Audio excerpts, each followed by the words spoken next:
Hello and welcome. Today we'll be looking at Mount Hyjal and Ilidan's gift. The few night elves that survived the horrific explosion rallied together on crudely made rafts and slowly made their way to the only landmass they had in sight.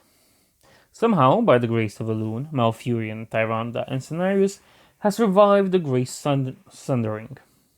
The weary heroes agreed to lead their fellow survivors and establish a new home for their people. As they journeyed in silence, they surveyed the wreckage of their world and realized that their passion had wrought the destruction all around them. Though Sargeras and his legions had been ripped from the world by the well's destruction, Malfurion and his companions were left to ponder the terrible cost of victory.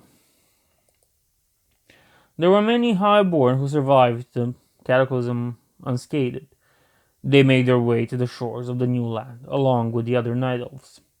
Though Malfurion mistrusted the highborn's motivation, he was satisfied that they could cause no real mischief without the well's energies.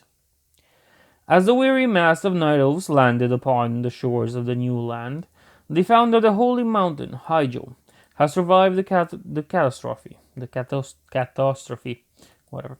Seeking to establish a new home for themselves, Malfurion and the Night Elves climbed the slopes of Hyjal and reached its wind-swept summit.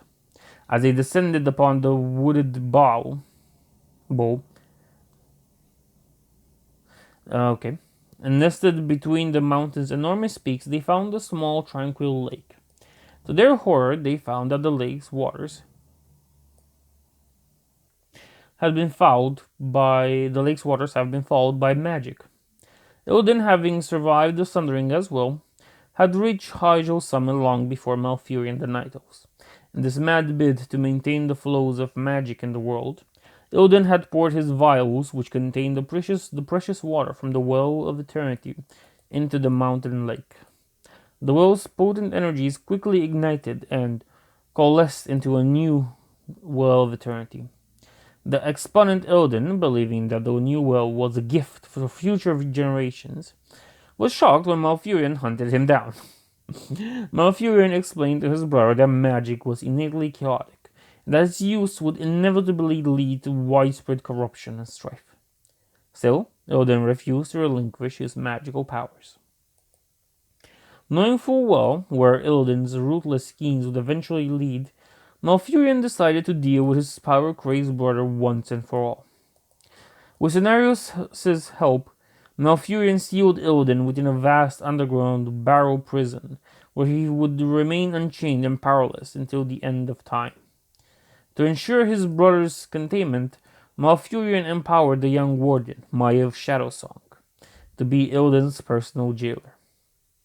Concerned that destroying the new well might bring about an even greater catastrophe, the Night Elves resolved to leave it be. However, Malfurion declared that they would never practice the arts of magic again, and under the watchful eye of Cenarius, they began to study the ancient arts of Druidism, that would enable them to heal the ravaged earth and regrow their beloved forest at the base of Mount Hyjal.